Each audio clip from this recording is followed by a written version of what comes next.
다시 태어난다 내가. 네. 그러면 건물주 하시겠어요? 감사합니다.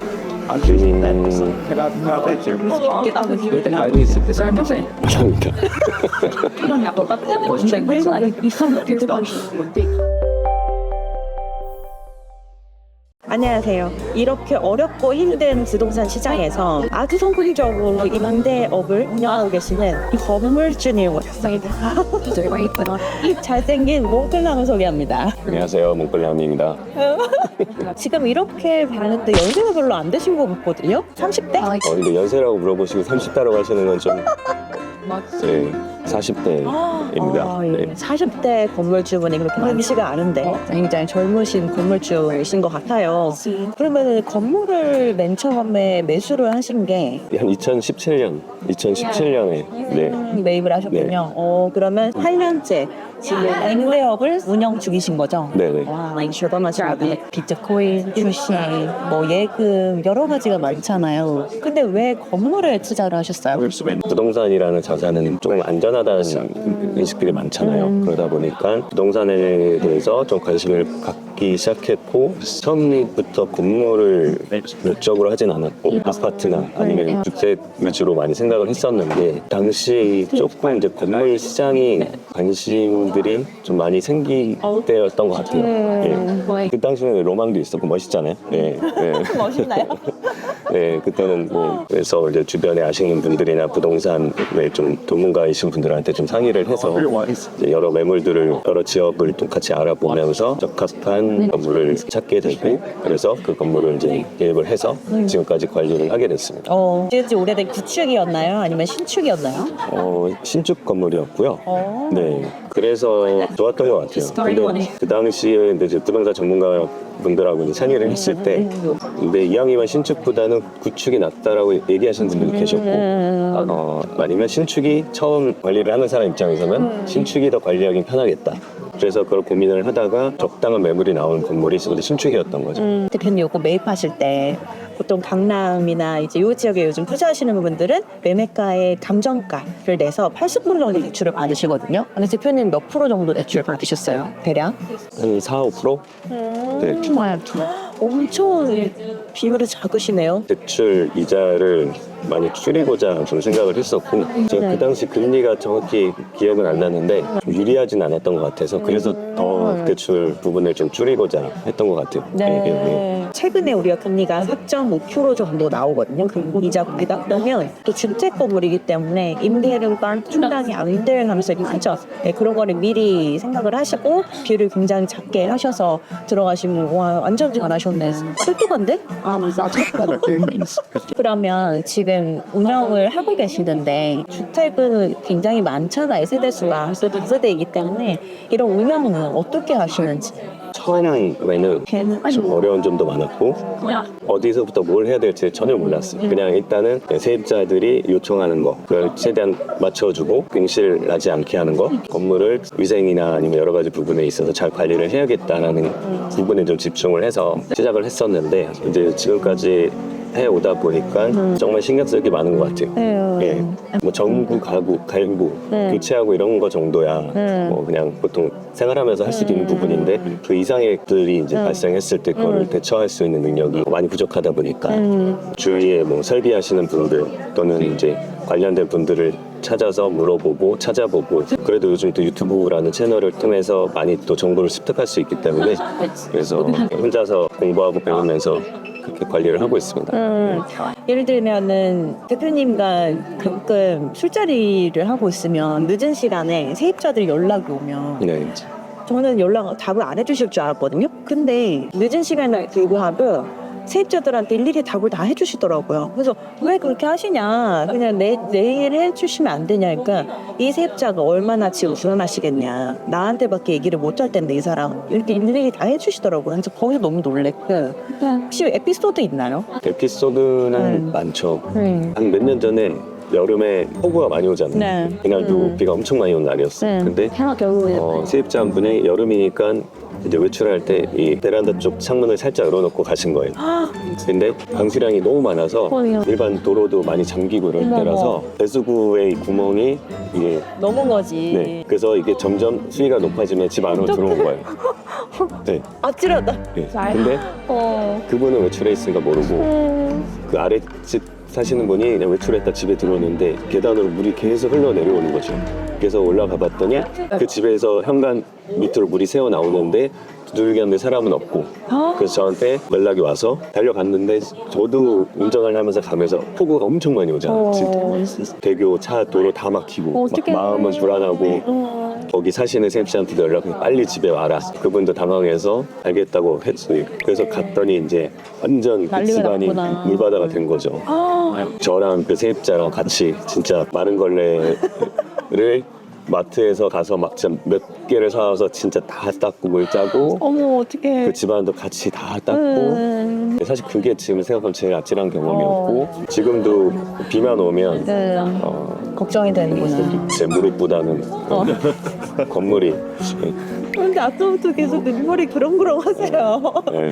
그러면 지금 대표님께서는 대출도 그렇게 비율이 많지도 않고 임대료는 나오는데 임대료에서 마이너스 되는 거는 대출 이자 빼고 뭐 있냐 생각을 해보면 이 세금밖에 없잖아요. 세금하고 저 보험료, 보험료. 네, 화재 보험, 네. 그렇죠. 그런 거는 어떻게 나오나요? 궁금해요. 임대 사업자이거든요. 그래서 이전 정권 때 그 부동산 정책 때 임대 사업자를 많이 활성화했던 그 시기였기 때문에 세금이라고 할 그 정도의 금액은 나오진 않는 혜택을 받고 있어서 그 부분은 사실 임대 사업자 부분에 있어서는 유리한 것 같아요. 예. 저는 이제 10년, 10년. 네, 10년을 보장을 받는 기간을 선택을 했기 때문에 이제 그 기간들이 이제 좀 종료되는 기간들이 많이 다가오고 있어서 이제 그때 됐을 때에 대한 이제 대응을 어떻게 해야 될까의 부분도 지금 준비를 하고 있습니다. 네. 그리고 임대사업자는 제가 알기로는 이제 종부세는 안 내고 있다는 말씀이시고 그럼 재산세는 내고 계신 거고 그렇죠? 네. 그리고 보험료 네. 일단 나갈 수 없는 게요. 진짜 중요. 저도 처음에 그런 줄 알았어요. 네. 그래서 처음에는 모든 월세 수입이 내 소득이고 근데 중요한 건 이제 건물이라는 게 계속 감가가 되고 노후가 되잖아요. 맞아요. 그러니까 초반에는 큰 돈이 들어갈 일들이 거의 없었거든요. 네. 8년 정도 되니까 네. 4년 되기 시작할 때부터 하나씩 뭔가 교체를 해야 되고 시설을 보수를 해야 되고 하는 일들이 이제 생겨나기 시작하더라고요. 신축인데도 네네. 저희가 사업을 하면 부가세를 떼놔야 되는 것처럼 항상 이거를 예비로 보유를 해놔야 보수를 하면 물론 작게는 몇만 원, 몇십만 원도 있지만 사실 공사를 하게 되면 기본 단위가 100만 원 단위로 올라가는 100만 원, 1000만 원 단위로 맞아. 그렇기 때문에 그거를 갑자기 목돈이 나가는 일이 생길 수도 있기 때문에 항상 거기에 대해서 대비를 해야 하는 부분들이 이제 있더라고요. 신축인데도 불구하고 3, 4년 되면 이제 슬슬 부사하게 나온다. 근데 최근에는요 리모델링이나 신축된 건물 보면 사자마자 AS 나오는 경우가 태반이에요. 그래서 미리 이거는 유의하시고 유념하시고 매입을 하셔야 될 것 같습니다. 아니 그래서 대표님 지금 건물에 공실이 있나요? 그러니까 있었던 적도 있긴 있었는데 그 기간이 뭐 막 1년 막 이렇게는 없었고 제일 길었던 게 한 6개월? 2번 정도 사례가 있었던 것 같아요. 그 외에는 한 번도 공실은 없고 너무 좋네요. 제 건물에 사시는 이제 세입자분들이 좀 장기로 지내시는 분들이 많으세요. 예. 그 부분은 관리하는 측면에서 좀 부담이 덜 되죠. 예. 지금 이렇게 하고 계신데 이렇게 건물주로 사는 게 더 장점 있나요? 제일 중요한 건 일단 이제 추가적인 어떤 소득이 발생한다라는 부분이 아무래도 임대료? 임대료가 네. 발생을 하니까 추가적인 소득이 발생한다는 점에서는 그게 장점이 될 수 있겠고 이제 여러 가지로 많이 배우는 게 많은 것 같아요. 기술직 분들의 인건비가 사실은 굉장히 높아요. 이제는. 그래서 처음에는 제가 아무것도 할 수 없으니까 그분들을 요청을 해서 어딜 갈 보수를 한다거나 했는데 그분들도 오시면서 얘기하시는 거예요. 아니 이거 얼마 안 하는데 내 인건비 다 주시고 나면 이거 뭐 남겠냐. 그래서 이런 거 하나하나 배우셔야 된다라고 많이 알려주셔가지고 그래서 그때부터 제가 이제 하나하나씩 배우게 된 거죠. 그래서 초반에 많이 힘들었는데 지금 많이 익숙해져서 장점이 있을 수도 있는 것 같습니다. 대단하신 것 같아요. 또 감사합니다. 이 지역에 투자하시는 분들은 내가 돈을 주고 공사를 시켰고 돈을 주고 중개사를 구입해서 임대를 맞추고 중개사도 돈을 주고 매각을 하고 이게 끝이라고 생각을 하시거든요.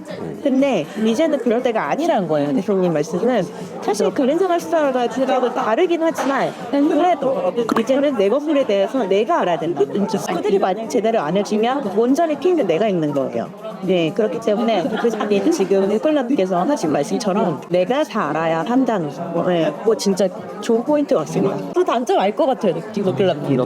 꿀라님 술 드실 때 자꾸 세입자도 연락 오시고 이거 좀 힘들지 않으세요? 술자리 할 때 연락이 오는 것 자체가 불편하다기보다는 가끔 뭐 새벽에도 문자나 연락이 오긴 하거든요. 새벽에 연락이 온다는 건 그분들도 불편한 상황이 급하게 생긴 거잖아요. 좀 부담이 있어요. 솔직히 세입자분들한테 연락이 온다는 건 좋은 일이 있어서 연락이 오는 건 아니잖아요. 임대인님 저 생일이에요. 뭐 아니면 뭐 저 오늘 되게 즐거운 일이 있어요. 뭐 애인이 생겼어요. 이렇게 연락이 오진 않잖아요. 연락이 없죠. 그렇죠. 그러니까 전 그분들이 연락을 한다는 건 다 문제가 있어서 연락이 오는 거예요. 그렇지. 그래서 예전에 한번 자다가 제 핸드폰에 이제 세입자분들 연락처가 있잖아요. 그 문자나 뭐 카톡이나 이렇게 뜨면 진짜 이렇게 놀래요. 막 제발 진짜? 제발 큰 일은 아니기를 불안한 마음으로 이 문자를 열어보거든요. 확실한 단점이기는 하네요. 네. 그쵸. 그러면 지금 임대사업자가 몇 년 안 남았어요. 네. 그러면은 그 기간을 채우고 나면 혹시 다른 계획이 있으셨나요? 이제 세금 부분이 어떻게 변화가 될지도 사실 정확히 좀 확인을 해봐야 되고 사실은 좀 개인적으로는 좀 정리를 하고 싶은 마음도 있어요. 네.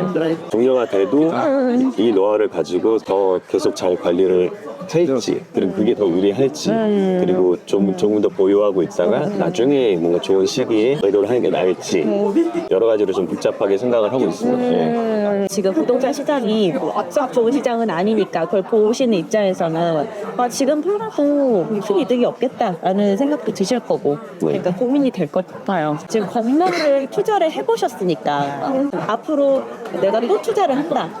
그러면 건물을 하시겠어요? 비트코인을 하시겠어요? 등등 많죠? 지금 이제 그 기준에서만 생각을 한다면 어쨌든 건물을 관리를 하면서 생긴 노하우들이 있잖아요. 건물보다는 이제 한 세대 요즘 이제 뭐 공간 대여가 좀 많이 좀 핫하잖아요. 네. 괜찮은 공간을 하나 좀 아름다운 공간으로 꾸미고 싶은 그런 생각도 들기도 해요. 요즘은. 그렇군요. 요즘 숙박업이 핫하니까 네, 그런 생각 하실 거고 또. 지금 있는 거를 그냥 숙박업으로 바꿔서 리모델링해서 다 관리하는 게 오히려 지금보다 더 편하실 수도 있다는 생각이 들거든요. 그 부분도 생각을 예전에 해보긴 했었는데 우선은 그게 허가가 나올지는 잘 모르겠어요. 건물이 위치해 있는 그 주변 자체가 상권에 있는 그런 위치가 아니다 보니까 맞습니다. 허가를 해줄지도 모르겠고 그리고 허가를 해준다고 해도 리모델링이랑 돈 들어가잖아요 또. 그러니까 네, 차라리 허물고 차라리 새로 짓고는 싶어요. 아 진짜로? 왜 AS 때문에 승수가 너무 힘들어서? 계속 관리를 하다 보니까 이제 이게 건축이 눈에 보이죠. 보이는 것 같아요. 네. 그러니까 콘센트 위치를 저기 말고 여기다 놨으면 어떤 내가 생활하는 데 있어서 좀 여러 가지 동선이나 그런 부분도 좀 이제 보이기 시작하고 그러면 만약 내가 뭐 건물이 아니어도 내 집을 짓는다고 생각하면 어떻게 어떤 구조로 어떤 라이프 스타일을 생각을 하고 설계를 할까라는 부분에 대한 이게 좀 생각들이 좀 많이 들더라고요. 네. 다음 건물을 하실 때가 되는 겁니다. 돈이 없으면 마지막 질문입니다, 몽글람님. 다시 태어난다 내가. 네. 그러면 건물주 하시겠어요? 감사합니다.